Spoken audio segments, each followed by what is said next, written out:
Welcome to That Japanese Thing. Today we are talking about mecha animes, and we have a special guest. So welcome, Greg. Hello there. You might know Greg from the Geek Of All Trades podcast, and maybe a few other things online. Mm-hmm. And with us as always is Yesh. And Hello. Before we begin, we're going to jump straight into the news. Now, one thing I wanted to talk about was that there was a Comic-Con Dragon Ball Super Hall H with the voice of Piccolo, both the English voice, which is Christopher Sabat, and the Japanese voice actor, whose name I've forgotten. I think it's Furukawa. But they were talking about... they were talking in a way which makes me remember the way Toriyama works. Toriyama is notorious for forgetting characters or forgetting like his plot, and not really understanding his own work. So they had one of the producers come out to the Hall H because Toriyama hates going out in public and doing things.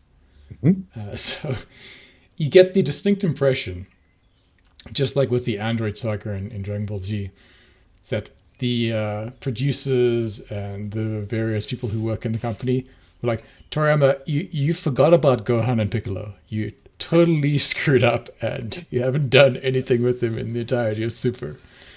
So they said it in such a way where it almost sounded like they were using air quotes when they said, Toriyama wrote the script for this. Nice. But it's like we told him what to write in the script is kind of the way they were implying it. Mm-hmm. So this is the voice actors who were saying that. This was the producer. The producer, okay. Like the voice actor was like, I like collecting Piccolo stuff. Yeah, that was basically his thing.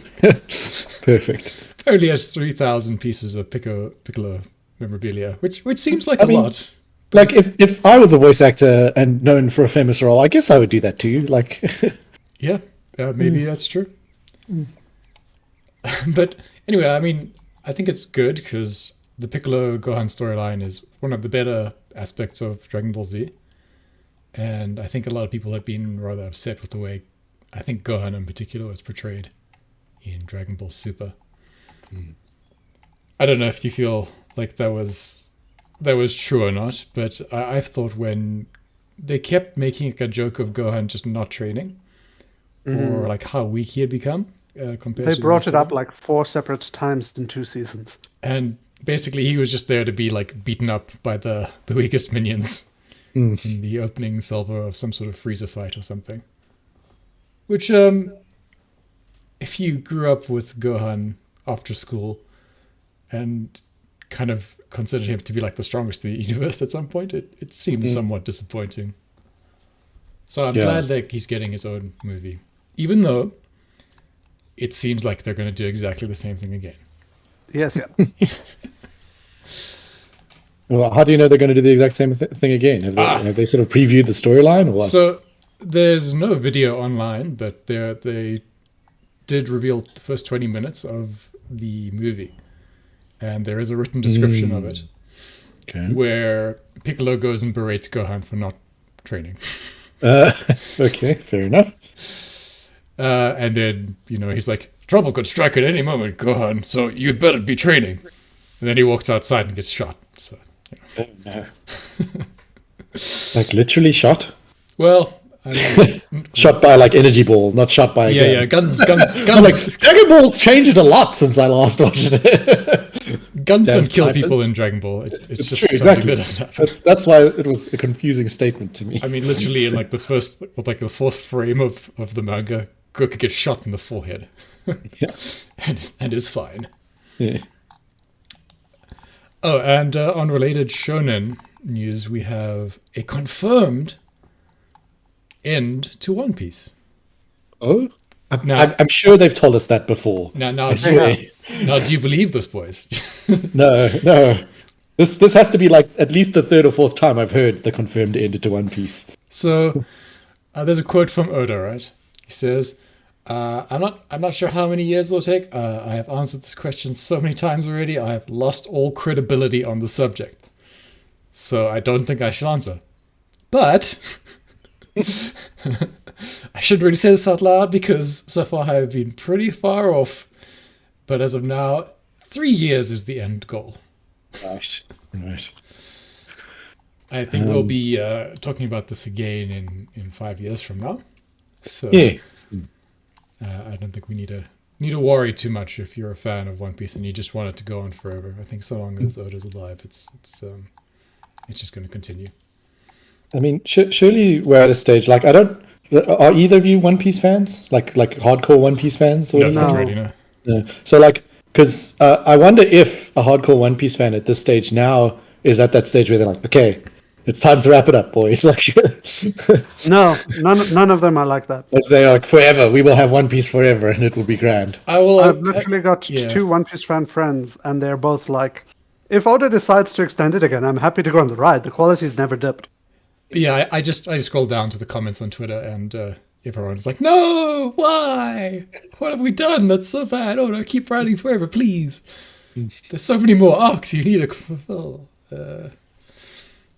But yes, yeah.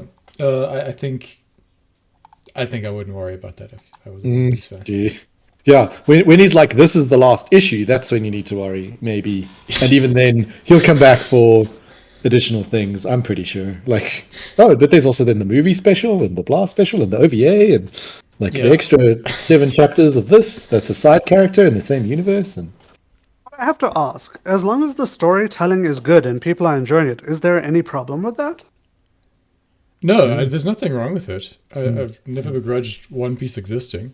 Exactly. No, it's just whenever this topic comes up and he brings up another end date, I find people talking like, ugh, he should have ended ages ago. I'm like, why? If he's doing good work and it's selling, why should he stop? Yeah, I mean, it's kind of a Japanese The Simpsons sort of at this point, really, isn't it? Well, That's I true. agree with that in like it's like changed their culture to a certain extent. I mean, honestly, the bamboo hat or the rice hat, whatever the way that hat was done, Straw hat. literally is a recognizable symbol at this point across many Japanese cultural things. Well, 10% of all Japanese people watch One Piece every episode, so it's When- super when- popular. Yeah. When Shonen Jump did an issue where they asked all of the other artists to put the straw hat on their MCs, a whole bunch of companies in Japan also decided randomly to just like get in on that and put straw hats on their mascots. And everyone in Japan was just recognizing it. It was just a take a picture of thing with straw hat spree.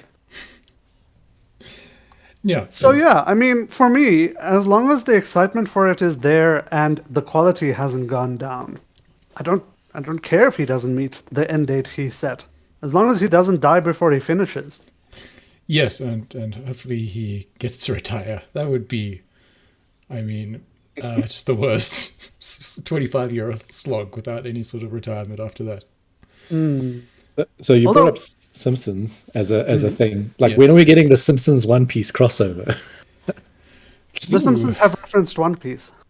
I'm sure. Yeah, it I'm pretty must sure be. they've referenced it at least, but I've never heard of One Piece referencing The Simpsons, I must admit, but I could have say missed it's the Japanese One Piece. Sorry, the Japanese Simpsons, but there is actually like a Japanese version of Simpsons, sort of, which Oh. has like a Okazaki or whatever it's called. yeah. So they have like this period drama set in like the 60s, I think, and it's always just the 60s, the same year kind of thing. Right? I'm sure that has done One Piece crossovers. yes. Almost definitely. But Oda has created a thing that's so successful and so loved that he has literal like gangs who read his manga. Like they are a community of people who get together to read his manga. And I think that's incredible in a way. We have a mutual friend who is very obsessed with One Piece.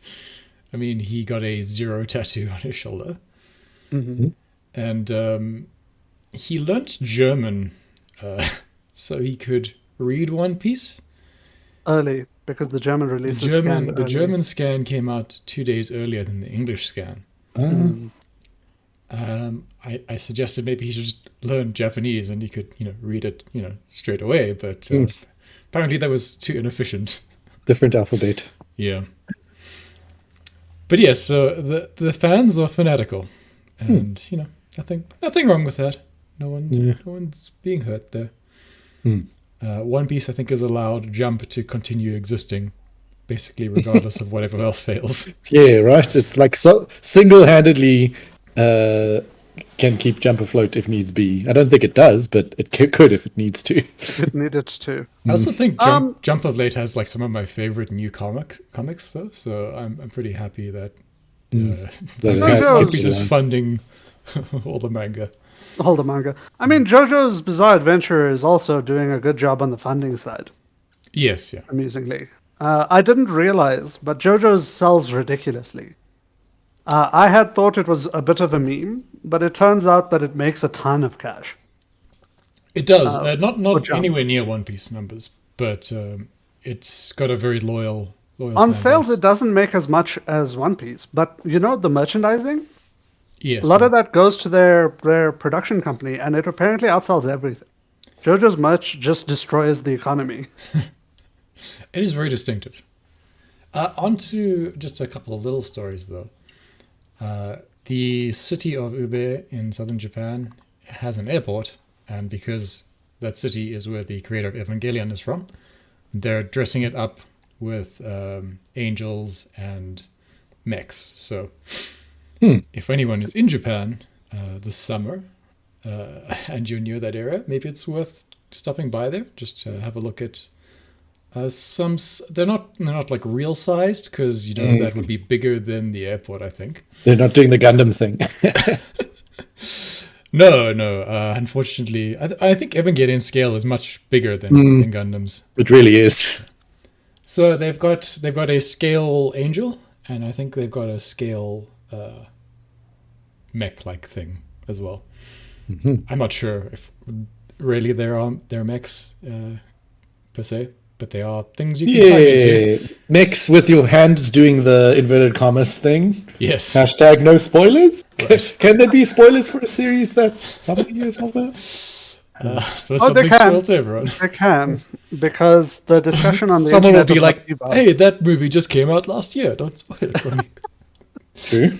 incredible. There have been recent remakes, so Yes, counts. end of Evo. It resets the clock. Reset the clock. They also they did a have- reboot. They also have some one-to-one models of the anime characters done in that very disturbing kind of 3D anime fashion. The Uncanny Valley method. Yes, like a kind of cheap, model. You know what I mean? Yeah, I know exactly what you mean. And that'll do it for me. What do you have, Yash? So I've got two very small stories to talk about. The first is just a silly one that I think is quite entertaining.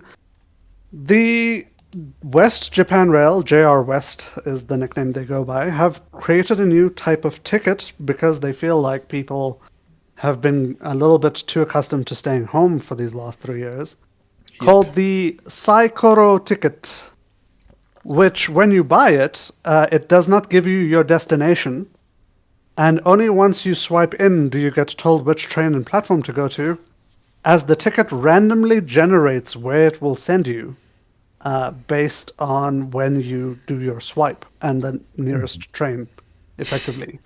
Sorry? Sorry, that's such like a first world kind of gimmick, isn't it? There are 7 different destinations that it could roll from, depending on where you start from, obviously.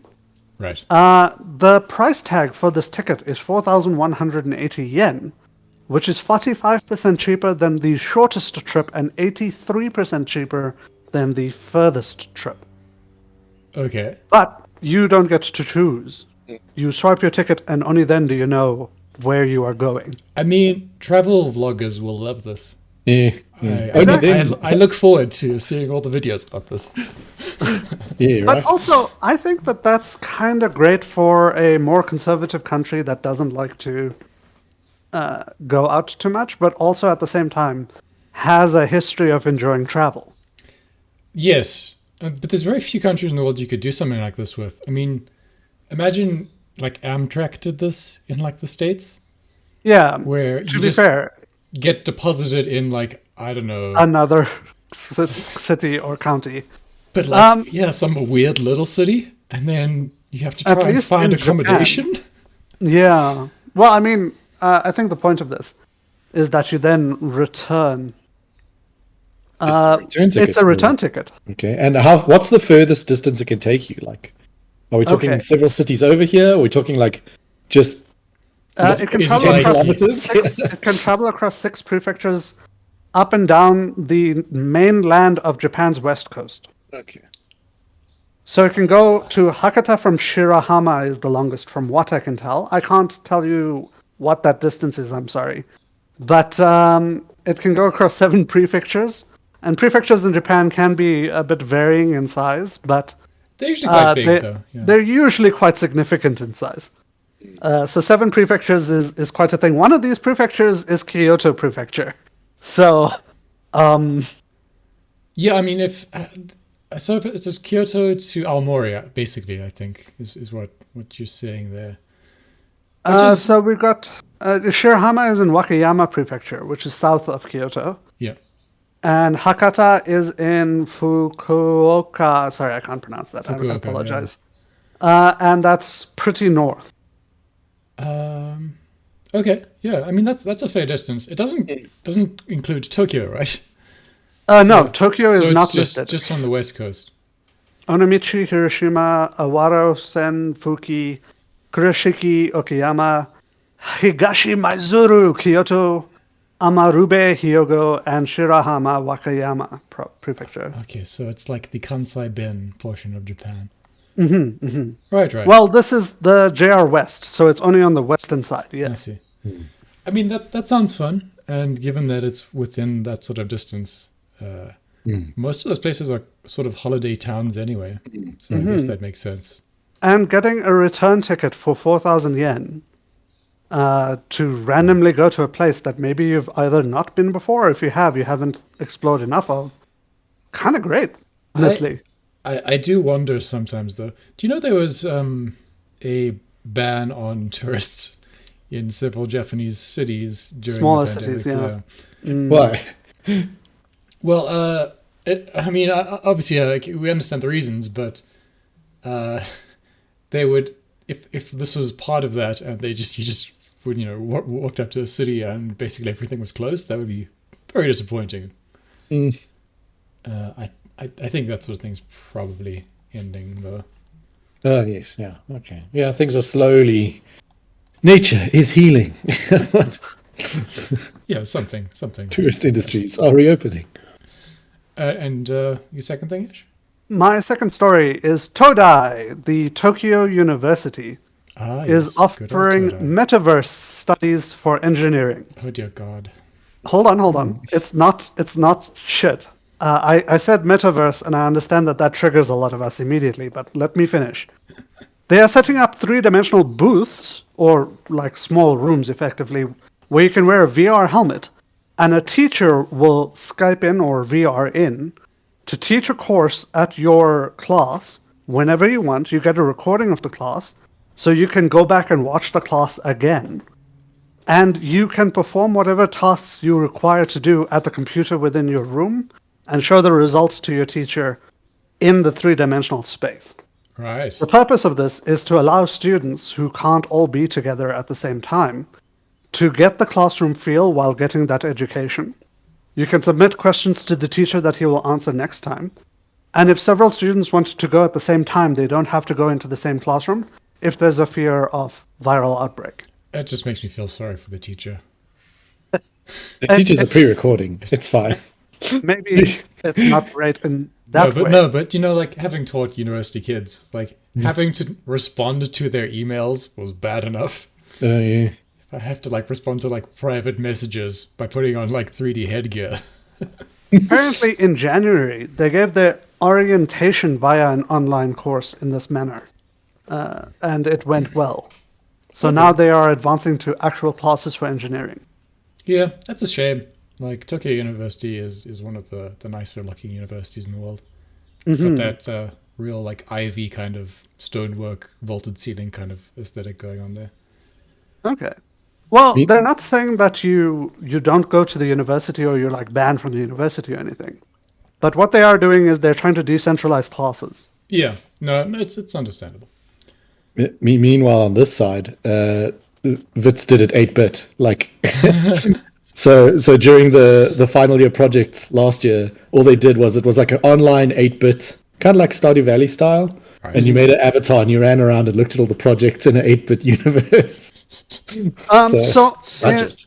last year as well, an entire university in the United States, rather than Japan, sadly, did a Minecraft graduation where everybody got Yes, a skin for their yes, yeah. graduation robes. Everybody could custom their face, and then they all attended graduation in Minecraft. That's I right. thought that was cool. It was cool. I did see some of that. Although, just one last bit of news before we finish up. For the first time in 25 years, Japan has seen inflation. And it's a direct result of nothing the government has done. Apparently, nothing any Japanese person has done has had any effect on inflation in Japan in the last 25 years, which is bizarre. So essentially, the fact that the dollar has strengthened incredibly and the yen has weakened because of International incidences. some things that have happened has meant that Japan has seen a 2% increase in inflation, and this took Japan's currency falling 40% in the last month to actually see this 2% increase in inflation. That should give some perspective to how little inflation or the actual deflation that's going on in Japan, how strong that is on average. But more the point for anyone listening is that Japan is at a 40% discount. If you want to buy a lot of manga, if you want to buy a lot of stuff from Japan, now's your time. Act now. Right. I know I have. Okay, let's move on to our main topic then. So this is not going to be particularly structured, but we're just talking about mecha anime in general. And I think we have all watched quite a lot of it over the years. I think we were just looking at some lists of mecha anime before we began this, and we were discussing what is a mecha. And maybe that's like a discussion worth having quickly. Yeah, it's a good starting point. Otherwise anything could be a mecha. So Indeed. we opened my anime list just to have a look at all the mecha shows, and number 6 is Furikuri. And that's start by with everything that's wrong with that. Like there is, I could see where they're coming from. Like, There's an android in there, not a mech. but like, yeah, it's like transforming into a robot. Yes. I can understand, sort of, but it really just defies, for me, the core of a mecha show. So let's have a talk about that. I would like to put forth what I would call a definition, and then the two of you can knock it down in some ways if you want. Objection. Can we do that? No, go ahead. So in my opinion, a mecha show must involve a pilot inside a machine. It can be an AI if you want it to be an AI, but it needs to be something with emotions, preferably, inside a machine, fighting someone else, preferably inside a machine. Okay. So Yesh says the AI thing because we were talking about a anime called ID Zero, which has giant robots, and they're all AIs. Right. But they have like emotional responses. Yeah, so they're still characters controlling correct, a machine. And Yeah. some of them were humans at some point, and having Okay. their consciousness transferred into that. And the human characters in the show can do that if they need to. Additionally, like they have like a virtual reality world where they can sort of be their human like selves if they want to be. Elves, yeah, they can manifest as a Yeah, human. yeah, yeah. So that counts. That counts. Like I agree with the whole as long as it's a character thing. But at what point does it stop becoming a mech and it changes instead to like a combat suit? Exactly. As in like armor. Like is Bubblegum Crisis a mecha anime? So I would count it as a mecha anime. I think I might as well. But I was going to bring up Susei no Gargantia, Yes, Gargantia. which has a AI mech in it. But he's also the best character in the show. I mean, he's fine. He doesn't have a lot of personality, really, compared to. Well, some you of can the other say that things. he doesn't have a lot of personality. I feel like his screen time was minimal, but also his decisions do, firstly, vastly affect our MC, and secondly, vastly affect our story. Yes. But is it a mecha because people can then physically climb into him and pilot him? Yes, Yeah. absolutely. And also he fights against other mecha as well. Yeah, that's true. So he fights against other mecha. He can be piloted. If they're not fighting against other mecha, is it? I feel like it's still a mecha because in not IBO. IBO is a bad example of this. In some shows, we're fighting against giant space monsters. Right. And it's still very much a mecha show because it's our pilot's emotions and like the point of a mecha show is to Yes. give us a battle anime that discusses emotions and development. So I guess my next point is Macross Frontier a mecha anime? Or is it an idol anime? Well, it's So this is difficult. certainly it's an idol anime. It's I know both. I would say it's both, to be honest with you. I don't know which reason I watched it for, to be perfectly honest. Yeah. I mean, the other Macrosses all have other factions with their own sort of robot-y things. But Frontier is fighting organic alien monsters, I guess. Yes. But Yeah, we look- still get a pilot inside a suit. Yes. Yeah. I still feel like that's important. That's it. Fighting aliens is valid, like because well, okay, so I suppose that also brings a question: if the suit is entirely organic, is it still a mecha? If the main characters are piloting organic suits? Attack on Titan is not a mecha anime. How did you know where I was going with it? I agree with Yesh though. Attack on Titan is not a mecha. You read my mind because that is what I was going to ask. So, but I mean, like, if your enemy's organic, that's fine. Like, as long as there's something being fought that justifies the need for a mech suit, I guess. Like, But also, we need the pilot to be able to separate themselves from the suit, if that makes any kind of sense. unless it's a plot point that he can't. Well, if he is forced to stay inside the suit, but the point I'm trying to make is not that he can or cannot exit the suit. The point is that the thing that is fighting is separate from the person.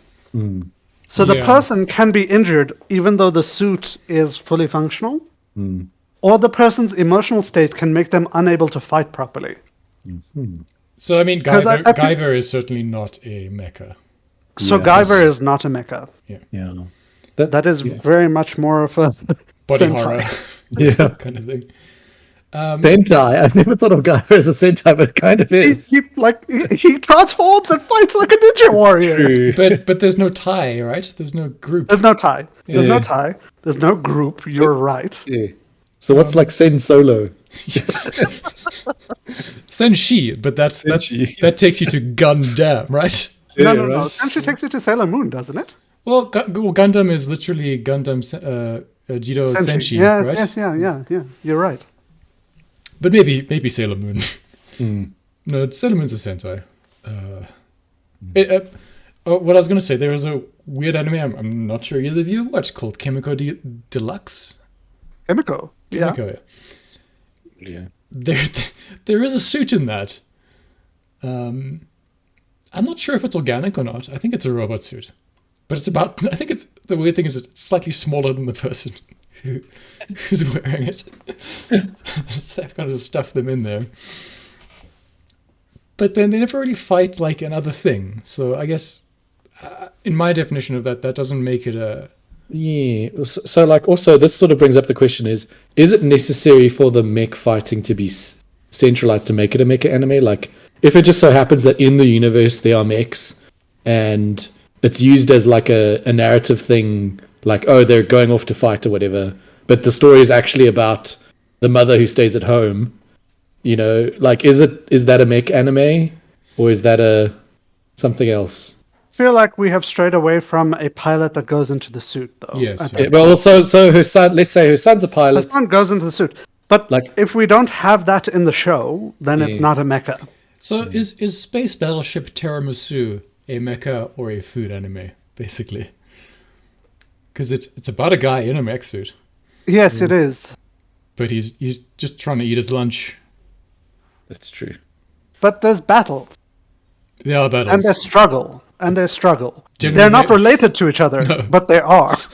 So what I was thinking of is there's Voices of a Distant Star, right? Yes, yeah. Voices of a Distant Star. So she fights in a mecha far away, but the story is not really about her fighting. It's about the relationship she has with the guy she left behind. Yeah, I I would know, say. but yeah, yeah. Sorry, but my point is that while she is piloting, her emotions are coming out. But she could be flying a jet fighter. It doesn't have to be Yes, a mech, right? that's also true. And Okay, I mean that's also true. Yeah. I mean, to me, it's just like a time dilation story. Exactly, right? That's the main focus of the story. But there are mechs in it. So There is are it a mechs, mecha yeah. show, or is it a... I mean, I would put the tag mecha on it, Yeah, right? but So I it's- wouldn't. I would wouldn't call that a put mecha it show. first. I wouldn't say it's primarily a Yeah, mecha show. if someone asked you, I'm looking for a good mecha show, that's not the first thing you'd recommend. no, Sure certainly not. not. No. Yeah. I mean, But I- it does fit, it in my opinion, implies. in the branch family of mecha. Yeah. yeah. Yeah, it's like a subgenre. I mean, Mecha with I would nothing. I would recommend that show for suffering purposes. Yeah, right? Yeah. I mean, it's a good story. But like for me, a fight in an anime has to tell a story, and part of that story is resistance and development. And that show has resistance and development being shown through other things, but it is like the results of it are brought up in the mecha. Okay, I think we have failed. Yes, okay. Yes, we have we spectacularly realize failed. that it is very difficult to define what a mecha show is. The only thing I know for sure is that Gundam is a mecha. Yes, Yeah, Gundam's a mecha, like... definingly a mecha show. Maybe let's just draw the characteristics from Gundam, yeah. and then we'll apply that. Allow me to apply some mud to this, though. Dear God. Gundam Bullfighter. No, I knew you were going to say that. No, Carry on, that's sorry, carry on, Beyblades. That's carry just Beyblades. With Gundam. Yeah, also. that's like a Pokemon Yeah. variant. It's the Yu-Gi-Oh version of Gundam. Carry on.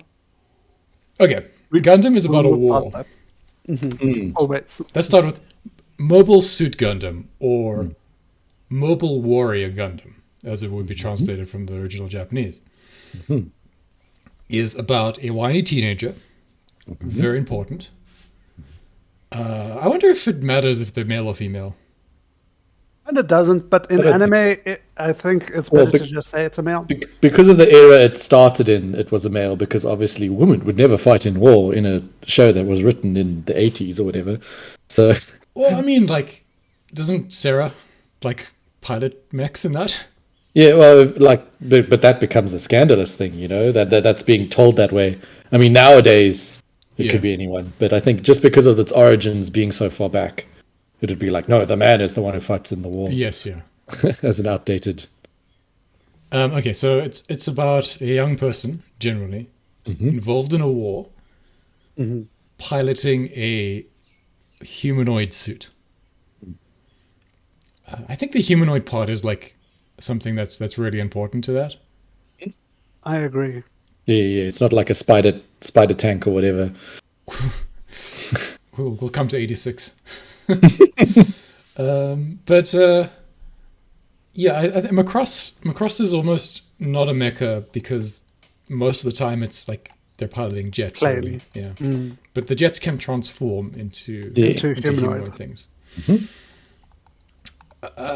Fundamentally, I think that is okay, and they're fighting another faction with similar technology.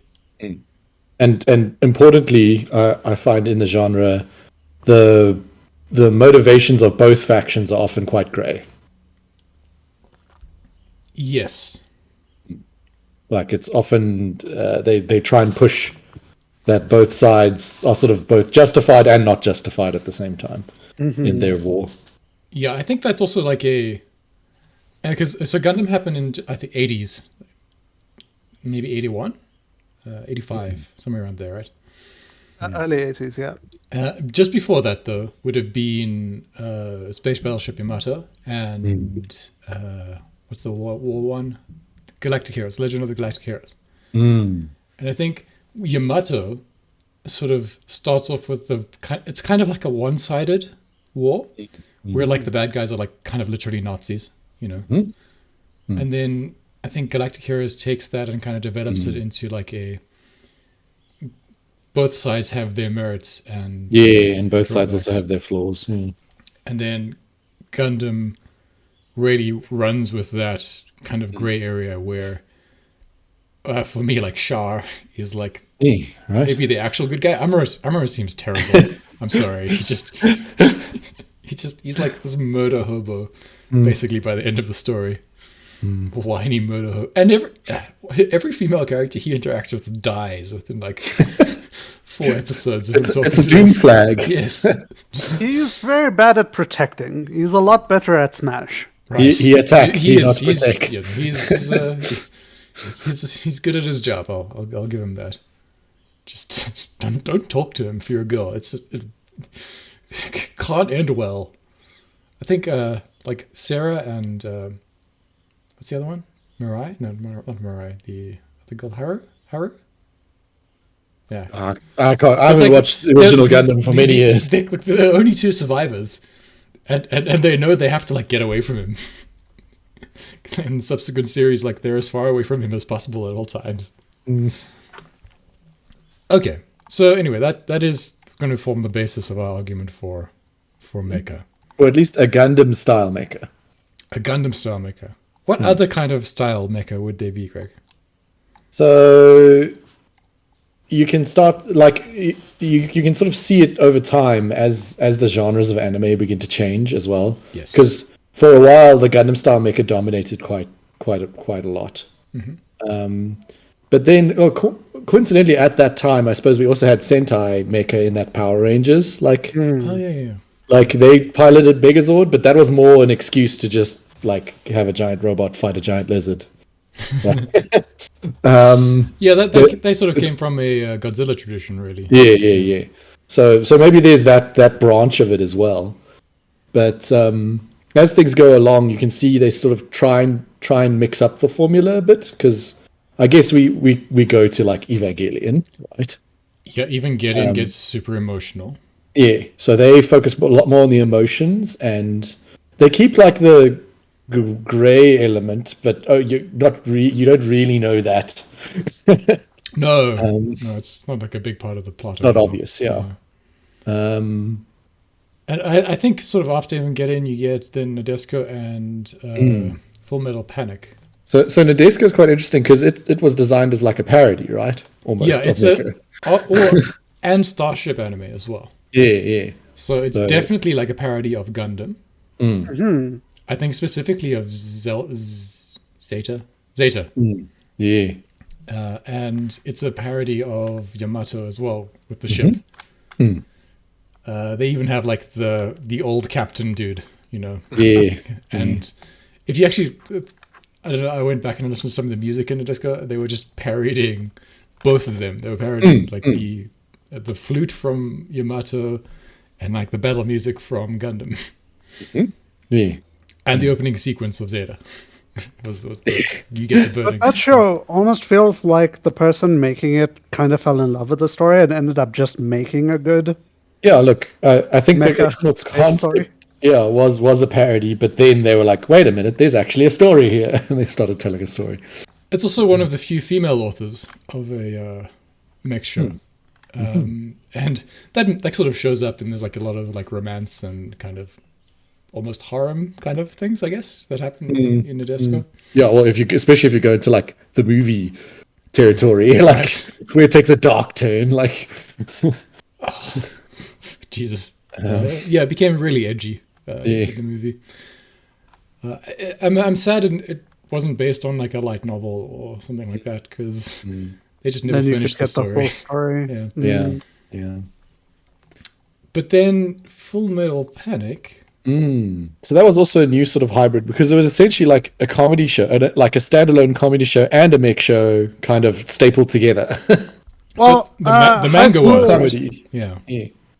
a high school romance comedy was like super common at the time. It was. I think it was sort of like a Love Hina with giant robots. Yeah. So they sort of took two genres and like pressed them together to see what would come out, and that's a very good show. So I Yeah. think they did well.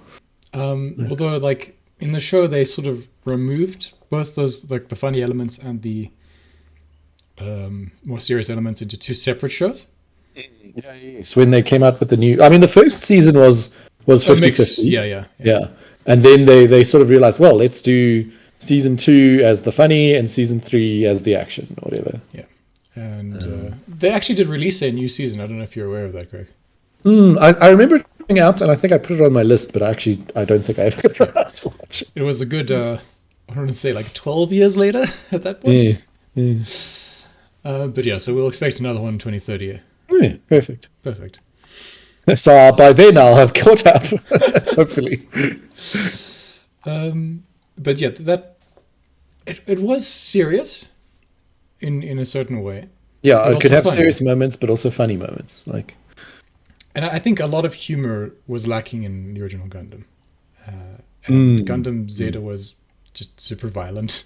yeah, no, all of the Gundams pretty much take themselves seriously. Like, at no stage is there like, There's that one where all the nations of Earth have like champions fighting each other. a G Gundam or something. Yeah. The one where they've got superpowers, like they channel energy and stuff. Yeah. Yeah, that one was a bit Big wacky. Gundam. That's obviously because things like Dragon Ball and stuff were doing popular, and they're like, "Wow, our giant robots can channel energy too." Although like superpowers are part of Gundam.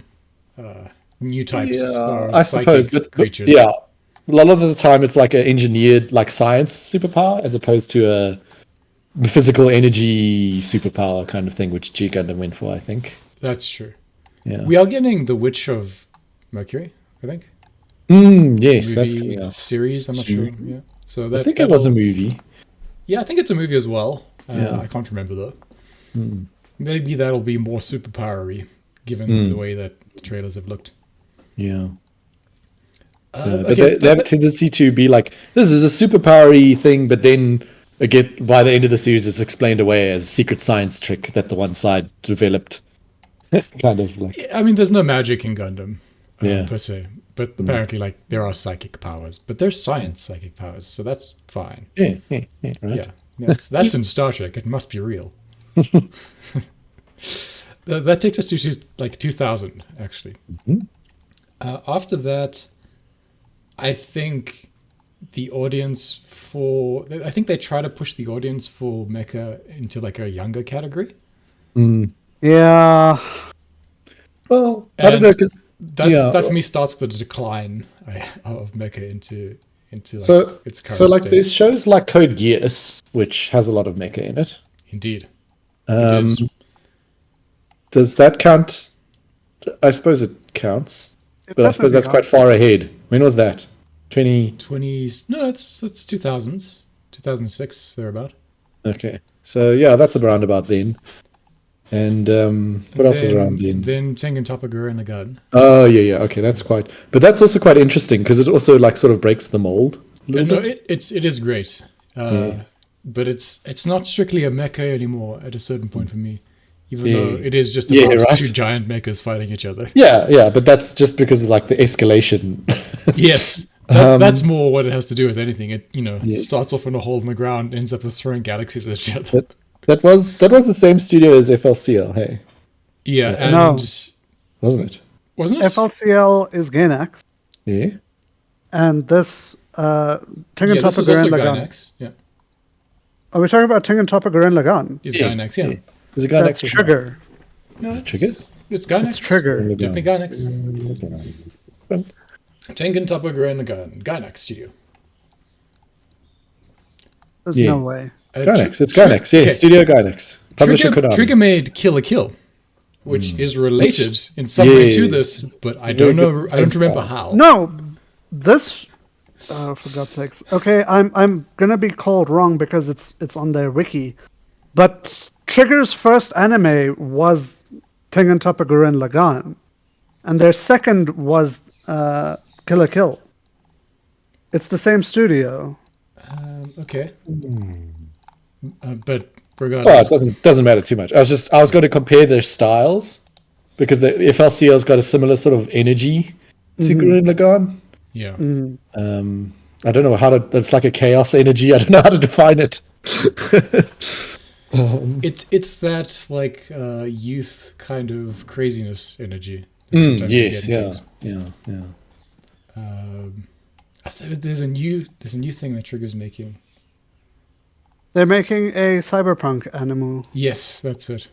I think that'll sounds be interesting. something to check as well. So they were brought in by CD Projekt Red when Cyberpunk 2077 was coming out.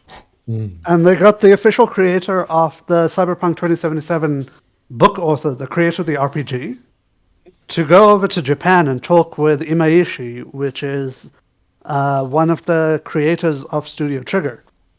And they came up with a storyline and a, what do they call it? A visual guide, I think is what they called it. And then Pondsmith, the guy who created 2077, went back to the United States. And Trigger has since then been making Cyberpunk 2077 an anime. They say they're going to release next year. I Yes, shall yeah, reserve my like Trigger has a lot of hit and miss. So And yeah. I find whenever an anime is made off like an IP that isn't originally from Japan, it can be quite Also kind of a hit and miss. Although, to be fair, on the other side of the coin, Trigger's anime have a strong tendency towards the punk techno side. So if any anime studio was going to do a cyberpunk in pure cyberpunk style, I would trust Trigger to get the visuals right. But the fact that they're not working on the story together with someone from there is concerning. It could be. I think Trigger is all about the visuals, really, when you get down to it. Although there were a few anime that like they made. I can't remember them right now. I was just surprised it was Trigger because it didn't feel at all like that kind of high energy sort of thing. It had really good stories as well. So maybe I'm wrong. Another thing from that time period is Samurai 7. Now, is this a mecha? Oh, geez. Now, I would say it has people no. piloting giant robots in it, It's true. and it has a person who is a giant robot. Well, a medium-sized robot, a large robot. How about that? A large robot. Okay, I'm going to have And- to bow on this one because there are people piloting Mecha. So, yes, but that's definitely not the focus once again. But still, I would add the Mecha tag to this and call it a samurai. Right. Yeah. I think it's just a classic samurai story with some sci-fi stuff in it. It's Yeah, basically it's a like Star Wars. sci-fi samurai. Yeah. And then we move on to some of the more recent Macross stuff, I guess. Yeah, there was like a Macross resurgence around about that time. Well, Macross Frontier Gundam was- happened at 2008, and then we got recently Macross. Well, not recently, like 5 years ago now. Recently, in inverted commas. Yeah. It's still 2020, man. So So Gundam was doing a thing with Gundam Unicorn and Gundam Thunderbolt that a lot of people felt Yes. the way they handled new types in those shows felt a little bit like how Macross handles its idle side. So then Macross started to make some waves, and it like got huge traction because modern anime doesn't do mecha very much. I think what is kind of interesting to me is Macross Delta explained like the powers in the same way that Star Wars Episode 1 explained the Force. Yeah, it's just bacteria that have colonized this part of da-da-da, and that gives you these powers. Singular person. Metachlorians. So, Science. can I lift rocks and swing a sword? No, you can sing good. That's your power. I love Macross. It's difficult to explain to people why it's good though. It is, isn't it? Yeah. Like, You're like, well, it's about these giant robots and you know, the military fighting them, and also there are teenage girls singing throughout the battles, and that's pivotal to both the battles and the storyline. How they're related, I'm not really sure. it depends on the series, like version of Macross you're watching. That's true, yeah. It changes every time. But basically, singing solves most problems in Macross. Yeah, that's actually the moral of the story for most Macross shows. Yes. As long as you've got someone singing a heartfelt song, you'll be okay. This alien overmind won't respond to any of us, and we can't figure out how to communicate. What, have you tried singing to it? Well, no, that's ridiculous. Well, la la la la. Oh, it's friendly now. That's a note. What else was happening? There was Gundam 00 that happened at that time, right? 2014, I just want to bring up one show, Sidonia no Kishi, or Knights of Sidonia. Greg, did you actually watch this? I did watch Knights of Sidonia. It was a good show. Okay, good. Yeah. I want to say that that's actually one of the best mecha shows I've seen in recent times. Because at that time, not Vandred, sorry. What's the really shitty show? There was a terrible show about vampire mecha. What? Okay, that I didn't watch. I'm not kidding. There's a show where a locked away hidden weapon, which is a giant mecha, was kept away from society because back in the war era, they had found a way to make people the perfect soldier. And this mecha was part of that process. So inside the mecha is a virus that will transform a human into a vampire, which makes them better at killing people. That sounds familiar.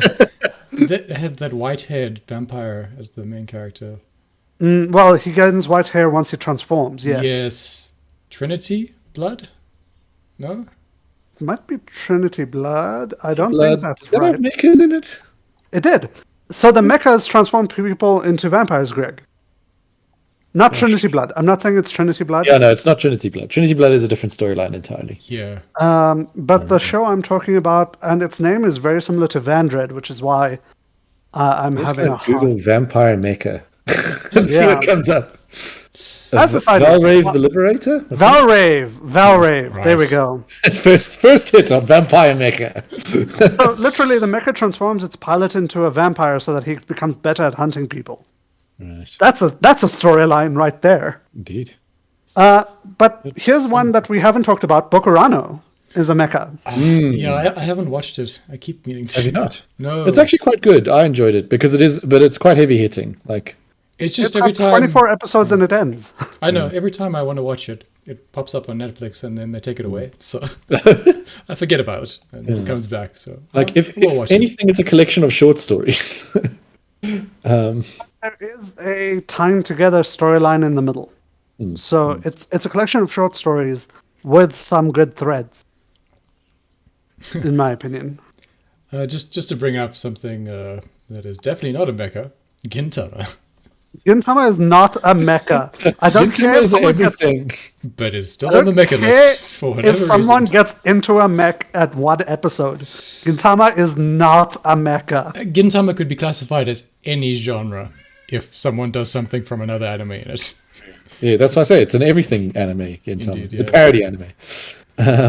That's like also saying Excel Saga is a mecha anime because there's an episode where there's mecha. I mean, it's not a mecha. It's just definitely not. what There it's are about. mecha in it, but it's not a Yes. mecha anime. And then I think from 2010 to 2020, we had kind of almost like Drought. a blank of no real mecha happening. I brought up the Suze no Gargantia thing. It's not really a mecha for most of the show. Mostly it's cute girls, Slice of life. slice of life kind of on a ship. And then there's mecha battles in the beginning and at the end. I have to accept that as true. And even like, so I mean, there's the space mecha from it, which is the super advanced thing with gravity control and all the technology, and then there's the kind of down to earth ones of the people who run those boats on Earth, and they're more like jet skis that can stand upright, fire harpoons. I'm not sure if they're truly mecha at that point. Just an interesting kind of weapon for a pirate. But also, the show's focus is never there. No. I think you get a total of about 15 minutes of focus on mechas and everything else. And that's mostly in the OVAs. I didn't even know there was a VA. Yeah. Everything else is kind of more focused on him and his relationship. Yes. What else was there from the 2010s? Iron-Blooded Orphans was in that era. That's Gundam again. And that's IBO, Gundam, yeah. IBO is good. Yeah, Gundam sort of chugs along in the background. Yeah, it keeps going. It tries new things. This is they sort of go with a hybrid of Gurren Lagann and Gundam for Iron-Blooded Orphans. But most of Gundam that happened during this period was the Build Fighters, I think. Yeah, Build Fighters was pretty consistent. Heavy Object, there we go. I will suggest, I'm guessing Greg hasn't watched Heavy Object. Doesn't ring a bell. I Heavy have not watched Object it either. is a kind of a mecha show. The problem is with Heavy Object, not problem, but the unique take, I suppose, is instead of it being all humanoid shapes, nations across the world have developed gargantuan robots, bigger than a city-sized robots, that effectively pack nuclear weapons into them. And they have stopped fighting wars with soldiers. Now instead, these giant mech fights another giant mech. And the reasoning behind it is they've developed shields that make hand weapon fire kind of pointless. So planes and trucks and trains and all of that stuff, nothing can actually hurt these things except another one of these things. I think And, I actually did watch this show. Now that I just googled it, I just forgot its name. I remember the Heavy ball Object. sphere with guns. and then Japan basically has a spider ball and a few other things. But long story short, it's a series about these two guys that take down one of these giant robots. After the Japanese national robot got knocked unconscious, the pilot for it got knocked unconscious. These guys on foot fought the other robot and won, which was such an anomaly that it was deemed impossible. I think sort of. I mean that there were some things that happened in 2010s, obviously with Mecha, but not as much as there normally was. Definitely not. There's Certainly a drought. My Anybody my who theory likes- is that Haruri killed it. Haruhi. And then subsequently Lucky Star. And we started sort of Because- seeing the rise of kind of niche otaku anime as the mainstay. The otaku anime era. Whereas But, you used to have a core fan of mecha shows and a core fan of then more Shonen romance show. orientated Shonen. shows. And then there would also be the female side of that with Sailor Moon and such. But then Hurry and I don't know, a few other kind of shows like that became insanely popular. Ridiculously so, in fact, at the time. It's as I impossible recall. to describe how popular Hurry was when it came out. It just that dance was everywhere. Every corner of the world had a geek community doing a version of that and uploading it to the new YouTube chat thing that just happened. And after that, we got a lot more low stakes, non-mecha kind of stories. And I think it's only recently that people have maybe shown a little bit more interest in mecha again. 86, we were talking about earlier, Yesh, came out. And I hope that hasn't killed mecha again. I don't think so. I enjoyed it. No. Greg, I told Chris the news. The publisher has axed it hard. The original novel, the manga, and the anime. But why? People got upset by it. It was too depressing to watch, basically. Look, do you know what was really interesting me for that show? I actually thought they were going to go very different with the second season. I read too much into it, and was a little bit disappointed because I would have written it differently. It's terrible when that happens. So, like, you've both watched all of it, right? I've watched quite a lot of it. Not all of Okay. it. So you got to the end of season 1 at least. Yeah. Yes. Yeah. Okay. So whoever's listening and hasn't watched to the end of season 1 of 86, skip forward a minute. So at the end of season 1, he essentially like dies in inverted commas, but then at the start of season 2, he's saved, right, by the other nation. Yes. I thought what they were doing with that was the whole of season 2 was like showing this like living so peacefully and nicely in this other nation and fighting for what's right and stuff. I thought what they were going to do is they were going to make it that was him being ahead in one of the tanks, and that was what was being shown to him, so that he would fight the other side. The other side, yeah. Okay. As like an illusion. And like if you watch the intro of season 2, it gives like that the impression of that, because it shows like mirrored reflections of everything. Maybe the people who made the intro were just like, hey, this would be better. Yeah. And it would have been such an amazing like twist at the end to show that he'd actually been fighting for the Legion the whole time. Because it felt a bit jarring to me when they suddenly made it, oh, you've been rescued. And I was like, well, that feels a bit cheap. Like, but I think that would have been too disturbing, even. yeah, for look, it would have been pretty disturbing. Yeah. But that's how I would have written it. It certainly would have been a better knife twist. Yeah.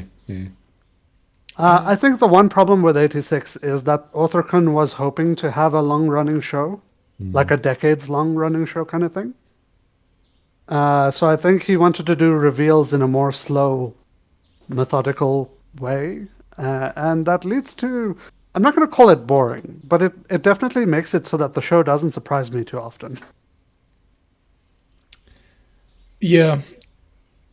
But as I say, like, because it was kind of depressing to watch, I think the viewer drop-off was, like, dramatic. So it's not getting any more, and I hope that doesn't, like, color people's opinion of Mecha, because it really doesn't need to be super depressing to watch. Well, once again, is it a mecha? Like, I would call it a mecha, even though it's, like, quite different from the Gundam formula of humanoid. Humanoid mechas, it's like a tank battle kind of... Yeah, like they could have been in little tiny tanks, and they could have told the same story, right? I would definitely say, because the condition of the pilot tells the story of their feelings and stuff, I would still very much call it a mecha. Yeah, no, I think it is. We're talking about the Otome game thing as well, where Otome game, being a mob in an Otome game is difficult. Yeah. That one has some pretty great mecha actually in it. I keep saying I wish there was an isekai with mecha in it, and then there happens to be an isekai with mecha in it, and I'm like, oh god. There's three coming. Right? There's 3 coming. Do you know what they are? I'm sorry. The problem with titles for I get that as well. Is that I haven't memorized the paragraph yet. Right. So I can't read it back to you. I will say that Mob Kun over here is actually good because the fights are actually fun. A lot of the talent that he has at fighting is counteracted by the fact that the suit that he's piloting is both more intelligent than him and hates humans. Yes. I mean, I like the mech in that. I just don't like the story outside of the mech stuff, I guess. Okay. And that's fair enough. Unfortunately, the beginning of the story is very bad, and the middle of the story only improves very slightly. So I can understand people like flaking off. But I will say I consider this one actually an okay isekai. The problem I have, of course, is that I try to follow around 200 to 300 isekai. So for me, my standards have been recalibrated into something a little bit lower. Wait a minute, I just remembered something. You said there should be a mech in an isekai show, and what are the original isekai shows had mechs in it? Yeah. Yeah, Escaflowne. Yeah. Yes, exactly. So Escaflowne, a great mech show. Mech combat is one of the focuses of the show. And yes, there's an isekai girl whose heart and power can increase the Indeed. magical crystal density Yeah. and give the white dragon the ability to transform Mm-hmm. into Escaflowne. I just never thought of it as a Mecha. Yeah, I never thought of it as an isekai until isekai became a name. Yeah, I mean, isekai only it didn't. I mean, yes, we'll argue that the word existed, and Yeah. it was a thing, but It's more mainstream now. I don't think it really existed until like 2012. Well, the word existed for a long time. It was Yeah, applied to. Yeah, it wasn't applied as a genre. It wasn't a genre for a while. It wasn't a genre-specific thing, correct? But that I mean, bloody show. Yeah, Al-Zad could also be considered a mecha. if you apply Sorry, that I'm sort trying to. Greg, I need your help. Old, very popular show in which black-haired Japanese girl goes over to Otherworld, meets a fox spirit boy in red outfit with white hair. Inuyasha. Inuyasha. There we go. That show. That show popularized the use of isekai. Did it? It did. Yes, it made it much more I mainstream. didn't know that.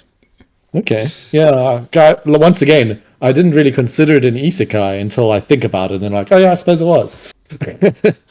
It was also banned in several states in America for some reason. What? Why? Boy love was presented openly in some parts. Yeah. Of course, as kids watching a shonen, we wouldn't have paid attention. But No. Yeah. there's some open affection between men that apparently Americans can't. Can't even. They just can't. Oh, America. No, it wasn't so much an American thing. It was just a kind of the era, I guess, at that time. So that wouldn't happen. Well, that might happen today, given the state of Yeah, given the regression. But I think that takes us through like a history of mecha. What's the most recent Mecha show you can think of? I'm Mob trying is to. literally running now. It's not still running. I think it's over. Oh, it ended like 2 weeks ago then. Yeah, but I there was watched an episode 2 weeks ago. an actual mecha airing concurrently with it. That I will figure out right now if someone can talk for 2 minutes. Sure. Prior to this, there was another terrible mecha called Knights and Run. Knights X Run. Right. Terrible. Horrible show. Don't watch. What made it so bad? So the concept behind it was that a our world weeb who enjoyed building Plamo, plastic model mecha, got Gunpla. isekai'd. Yeah. Figma, I forget what it's called. I'm sorry. I think they call them Plamos in that particular anime. Anyways, he got isekai'd and he gained the power to use his imagination and magic to create parts from his imagination. So he became able, effectively, to build mecha in that other world using his magic power. And that almost sounds interesting, right? Yeah, could be a Except- potential. Then he goes into magic engineering to discover how to make things work. And now we have to kind of go, wait, there's systems for the magic? And he discovers that like the way magic flows and stuff is blah, blah, blah, blah, blah. And now his power has changed. Because initially it was if he can imagine it, he can create it. And now he has to understand the science behind it to make it. And now I'm like, hold on, but what about the beginning of the show? And then an evil scientist in an evil empire has a similar power to our boy. And they are creating mechas to fight each other through pilots that they have discovered. Except the bad guy pilots are the most one-dimensional, stupid assholes. And the scientist on the other side wants to win so that he can rape women. What's it called? And I'm like, Knights X Run. Knights X Run. Right. It also said Knights and something. Knights and Mech. Wasn't it? Knights and something. I could be Knights wrong and about Magic. the run. Knights and Magic. Knights and Magic. Knights and Yeah. Magic. Sorry, that's it. Right, yeah. Um, It was borderline terrible. I agree. The author failed completely to flesh out any characters, including the MC, including the MC's friends. No one had any idea of what they were doing or why they were doing it. Everyone was just there because they had to be there for the story to happen. So, there is this other anime, I thought it was more recent than it is, but it's December 2021. That's still recent. That's pretty recent, honestly. Called Kyokai Senki. The English title is AMAIM, Warrior at the Borderline. And it's about a like post-World War III kind of era where I think it seems like America might have taken over Japan, given just like some of the some of the characters, they're like, it's like a American kind of looking commander tracking down people in the story and whatnot. But it's about a boy who finds a AI lying on the ground and takes it back to like a old facility that was used during like the war, and it just happens to have like a mech that is compatible with the AI in it. Mm-hmm. And yeah, that sort of starts him off in his like Amuro's story. Is that what the little Pokemons are in the poster for the show? Yes, yeah, those are the AI's like AR representation. And the mech looks like a Gundam. It has a sword and it has a gun. Definitely Gundam inspired. So for me, it's the most recent and authentic-y kind of mecha anime I've seen in a while. Is it worth watching? I haven't watched all of it. I only watched like the first 5. I see there's 2 seasons even. So yeah, I think I did like it. It was just for me, sometimes the way I have to watch it determines how much of a series I watch. And it was on a streaming service that was kind of difficult to get to, but I think it's on Amazon now. So okay, yeah, wasn't bad, but it didn't suck me in or anything. Yeah, it wasn't like I must watch more of this, But it was still an okay mecha. Like I can't even think of the most recent mecha I watched. It's been a while. It's been a hot minute. Just to give you, I mean, so the name of one of the guys is Amuo, right? Instead of like Amuro, right? Amuro. Yeah, so I mean they're kind of trying really hard to be Gundam, I think. Mm-hmm. But I give it a shot if you're really into Mecha. Yeah, I mean it's worth a shot. Like I suppose the most recent mecha anime I watched is Sakugan. Right. Yeah, which I suppose is a mecha anime because mining robots, right? Yeah. Yeah.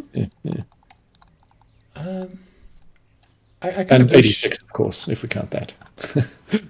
I think also maybe some CGI stuff put people off the way it happens. Yeah, in fact, I think you've just put the exact finger on it, right? That 2010 to 2020 age is when CGI was just cheap enough that everyone was using it, but not good enough that mechs looked really dumb.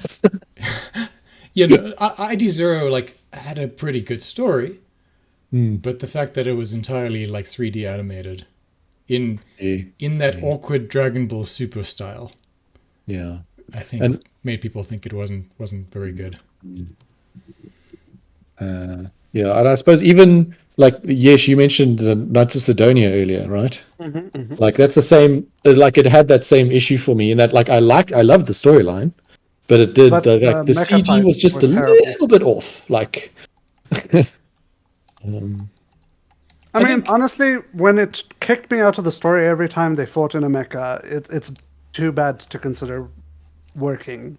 And mecha is about spectacle a lot of the time. Although not all mechas. I mean, I think, Code Geass is not really about the mecha. Yeah, they're just kind of incidentally there. Yeah. Tengen Toppan Gurren Lagann is about the spectacle. And so the mecha does play like a critical role in there. Darling and the Franxx, not so much about the mecha.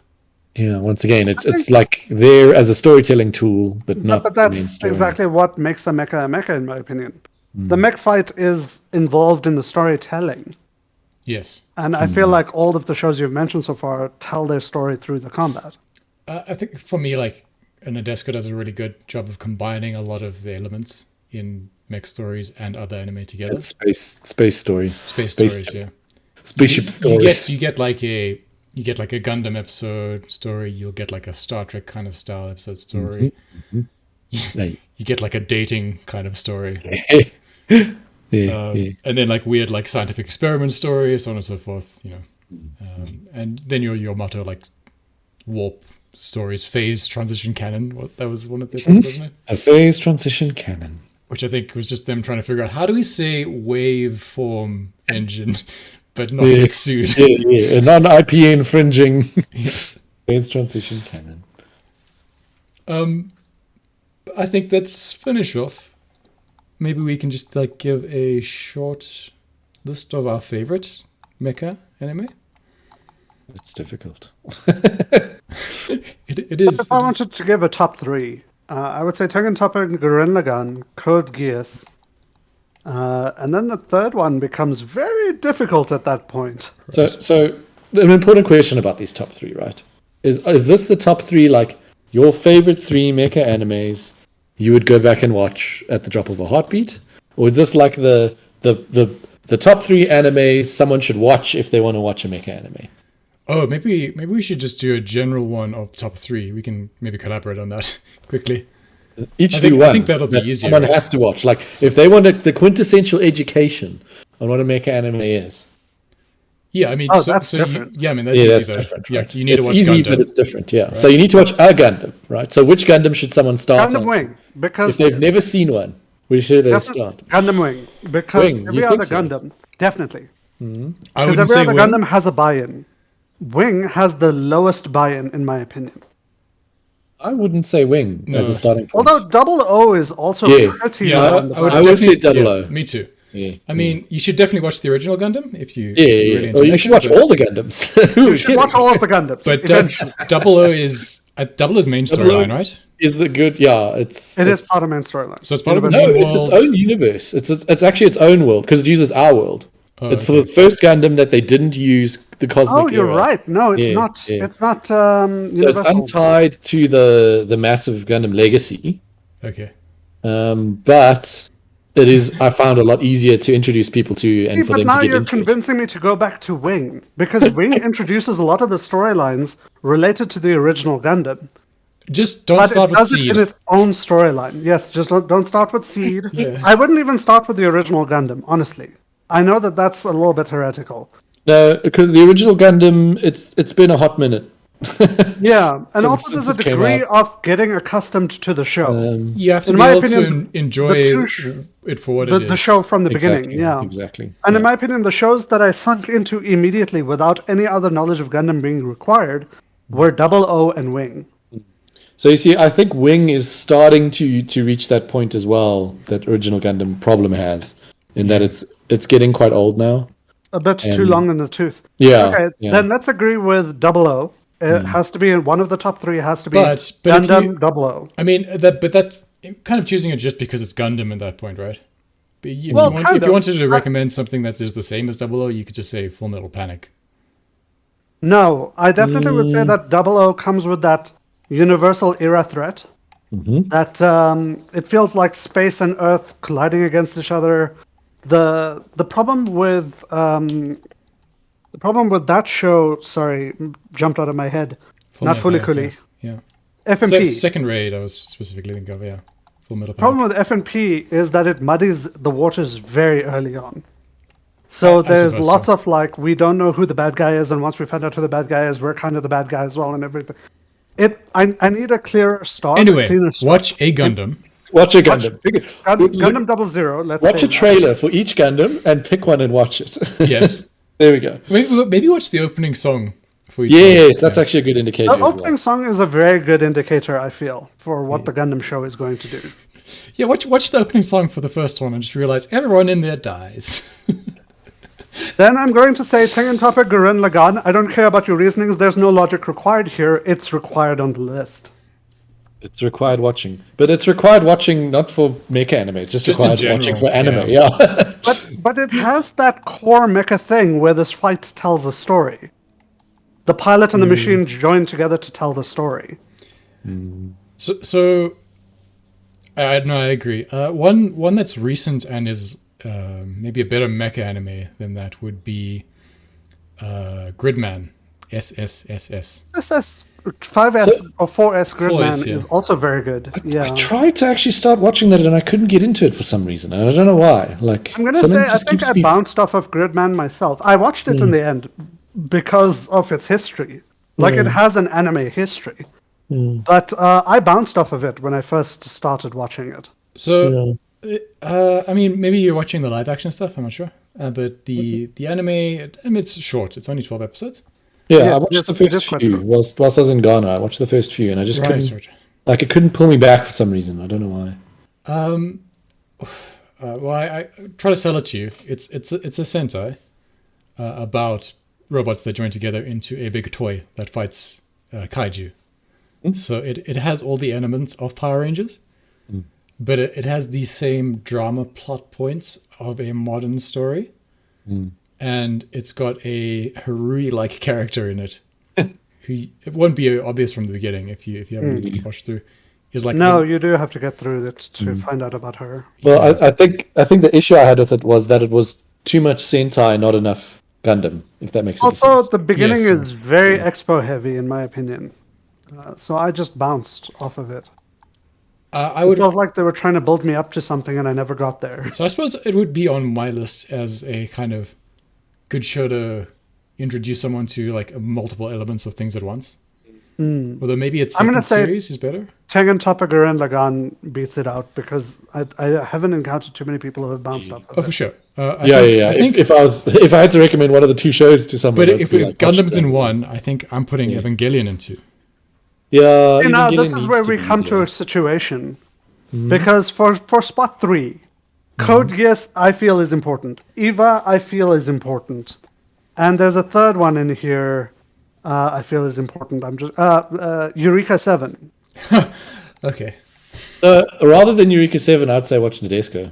Right. Or Nadesco. for Nadesco. sure. Yeah. Let's drop Eureka 7 and go Nadesco then.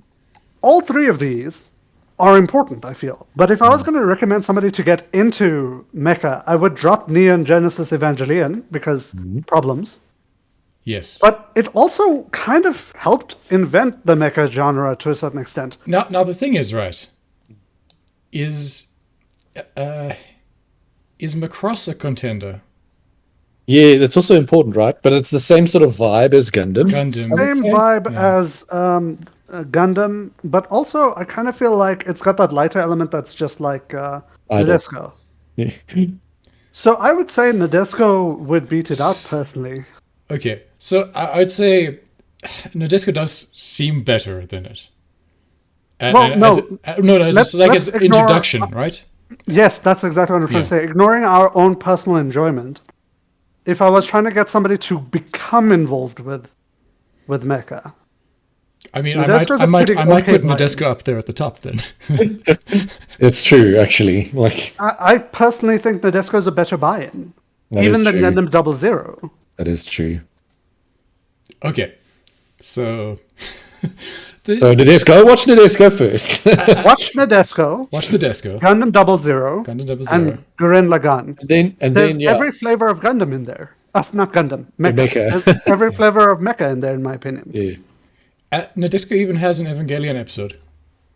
It does. It has a rip-off sort of Gundam show in it as well. It does. Oh yeah, there's Giant an, robot. there's What's a it called? Gekigenga. Gekigenga, yeah. Gekigenga! Gekigenga, sweet. They made 3 episodes of Gekigenga. Yeah, You that's can great. watch as a show within a show. Yeah, I remember. Nadesco is better if you have seen Space Battleship Yamato Yeah. and Gundam. But I watched Nadesco first before I watched any of those things. Yeah, before I watched those two. Same here, actually. Same. It was Same one here. of the Well, first no, I series. watched Gundam first, but I didn't watch the other thing. Yeah. And I'm just saying Nadesco was still very enjoyable. Mm-hmm. So I don't think it's a pre-requirement. Okay. Nadesco, Gundam, Evangelion. Is that what we're saying? No. Tengen Toppa Gurren You Lagann. wanted to go Gurren Lagann. Yeah. Gurren Lagann. Yeah, that makes sense. Let me start my personal ones then. I'm inclined to put Nadesco at the top of that as well, but I don't think I will, just because I don't think it's necessarily absolutely representative of the more serious kind of style I associate with Mecha. So I'm going to put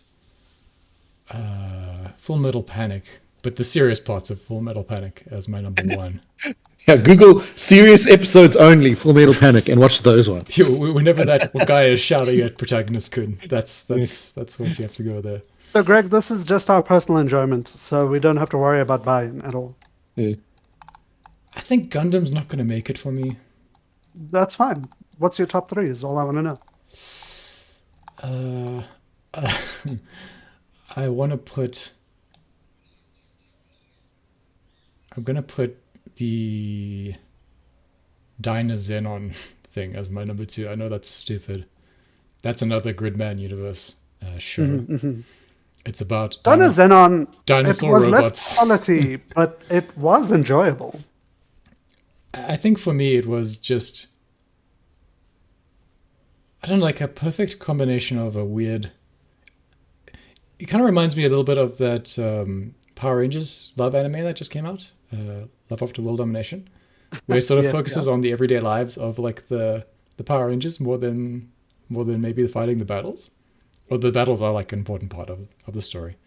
And we get like various characters from the Ultraman series coming through in Dyna-Xenon as well. So yeah, okay, that'll be 2. And a 3.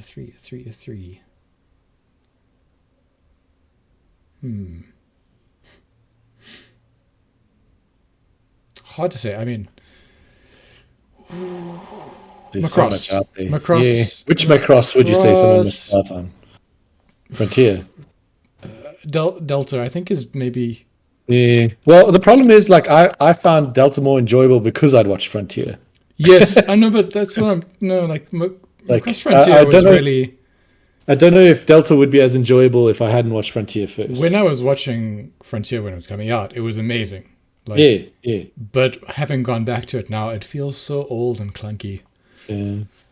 And that makes me feel old and clunky. But I think Delta is better and it does a better job of kind of existing in the world of Macross. Okay. Yesh. Sure. So, I mean, I feel like my list is going to be very bitch basic, the most cardboard amongst us. Tengen Toppa Gurren Lagann, it's my personal favorite anime of all time, so obviously if I'm going to go for a mecha list, it's Best still going to music be at in the any top. anime.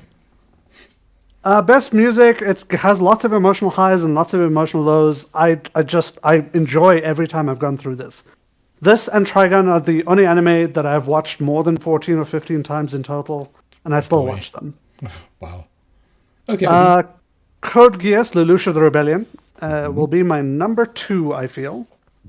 Code Geass, I honestly didn't know where the show was going, and the end surprised me. I think it will always stick with me to a certain extent that the show just slapped me in the face and was like, no, we're not going anywhere you thought we were going. Also, randomly, God is here. Good luck with that. And then for my number 3, Neon Genesis Evangelion. I know everyone will pick a similar choice, and it's like the most basic of things, la-di-da. But honestly, I watched it when I was a teenager and growing up, and it helped shape who I am, so... Or at least it helped me accept who I am. Let me put it that way, rather. What was... Oh, sorry, before you go, Greg. Kitty Grade. Oh, Kitty Grade was great, Grade's but it great. didn't have mechs in it. They're both androids, the two main characters. Yes, yeah. that was I don't think there's mechs in it, but maybe there's like a villain who pilots a mech. Trying to So remember. the Kitty Grade was 2 investigator girls who work for an organization for security of space or something. GOTT, the Galactic Organization of Trade and Tariffs. And they go out and investigate things to make sure that everything's above board, and then when things inevitably are not, they have combat styles related to who they are. One of them can use lipstick and nail polish to attack people like whips. Yeah, lipstick whip. I don't know. Every time I think Evangelion, I think that show as well. I think maybe It's because they both showed up on the same. They were aired at the same time on Sci-Fi Channel. Yes, that's what it was. But Kitty Grade was a really great show. It was. That also turned mentally, psychologically harmful. Oh yeah, that's true. It did that as well. Like the more you learned about the show, you were like, oh no, Oh no. oh no. But that is my three boys and girls. A little bit more cardboard paste than Chris's, but I love what I love. Greg, if you would. Okay, then I'm gonna go. So I'm gonna put Nadesco at the top, mostly because that was probably one of the first mecha shows I watched from start to finish and got all of it at once. So even though it's a parody show, essentially, it's still like the first and nearest and dearest to my heart. I mean, that shows why I like anime. Yeah, right. Exactly. Yeah. It's sort of a good. It's like an entry drug. Yeah. Yeah. Yeah, mecha anime. So like I'll have to put a Gundam there, but I'm gonna go with a sideball here and go Gundam 8th MS Division. Okay. Because that's 008. the first one that I watched that was like truly gritty and actually less superpowered and like a lot of the Gundams go like, oh, new types and oh this and like there's always like the super advanced suit, and the 8th MS Division was the first Gundam I watched that all the characters were just like average Joes in a like military unit. And like their Gundams would get stuck in mud and like Had supply problems. and it was essentially the Lower decks of Gundam. yeah, It was it's the a very Vietnam War of the Gundam. Vietnam War. So that's exactly what I was looking for. The Vietnam War of Gundam. And I really enjoyed it when I watched it and I was much younger. So I'm going to put that one there. I know there's a lot of other Gundams out there, but that's the one that sort of stuck in my head for the longest and has the most banger of an intro. And then number Fighting 3. words there. I don't know what to put in number 3 because there's so many good shows, right? It's Yeah. it's a difficult Like- choice to try and make up your mind. Like I'd The also third be one, tempted to put a surprisingly. Macross in there because they're so like formative as well. Hmm. And just enjoyable.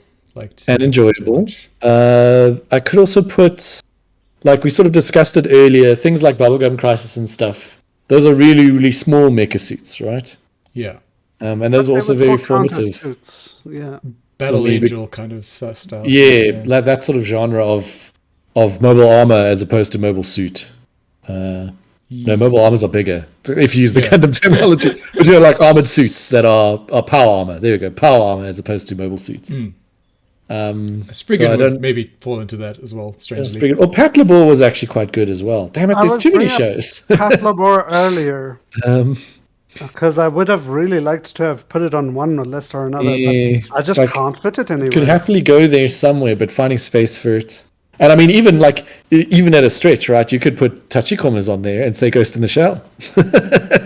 Also, Okurano definitely affected us when we watched it. So that's what I'll do. Just for some variation, I'm going to say number 3, Ghost in the Shell standalone complex with Tachikomas because I'm cheating and I really like that show. So Sure. SAC was Why not? great. yeah, get sack. Bubblegum Crisis happens in 10 years, by the way. Oh, cool. Look out for boomers. Oh dear. Incredible. How did they know? All right. Well, thank you for being here today, Greg. Yeah, happy to join you guys. Would you like to advertise anything? Yeah, tune into the Geek of All Trades podcast. We've been on a little bit of a hiatus because I've been away for work, but we should be firing up again soon. Cool. Other than that, yeah, occasionally I stream with the Molecast as well. So All right. either of I'll those people, you can find me. put some links in the comments. Yeah, yeah. Thanks everyone for listening. This has been That Japanese Thing. Thank you, Yash. Thank you, Greg. Bye for now. Always good. Bye bye. Bye.